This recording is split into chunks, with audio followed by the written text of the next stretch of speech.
Pemirsa, petugas gabungan Mabes Polri, Polda Bali, Polresta Denpasar, serta kepolisian Cina menggerebek sebuah villa di Jalan Sekarsari, Denpasar Timur yang dijadikan markas sindikat pelaku penipuan internasional dengan menggunakan media internet.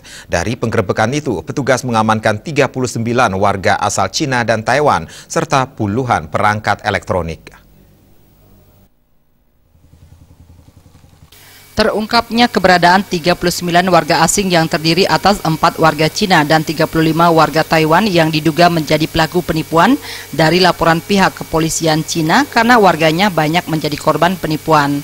Selanjutnya bersama tim Subdit Cyber Mabes Polri, Polda Bali dan Polresta Denpasar, sekitar pukul 18 WITA melakukan penggerebekan terhadap sebuah villa di Jalan Sekarsari, Gang Nusa Indah nomor 12 Denpasar. Villa dari luar yang terlihat sepi tersebut ternyata di dalamnya dihuni 39 warga asing asal Cina dan Taiwan. Mereka diduga terlibat aksi penipuan dengan modus menggunakan media internet terhadap para korban yang berada di negaranya. Menurut Kabid Humas Polda Bali Kombes Polisi Heri Wiyanto, saat ini jajarannya masih melakukan penyelidikan di TKP. Selain mengamankan 39 orang, juga menyita puluhan perangkat elektronik berupa komputer, laptop, modem, serta antena.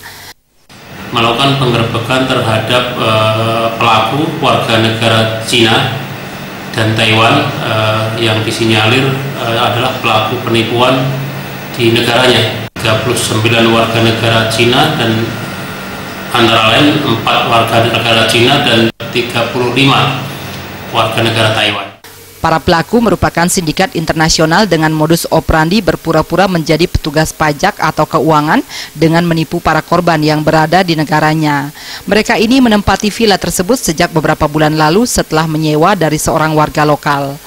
Mereka berpura-pura sebagai petugas pajak, mereka berpura-pura sebagai di bidang keuangan. Mereka menipu warga negara Cina maupun warga negara Taiwan.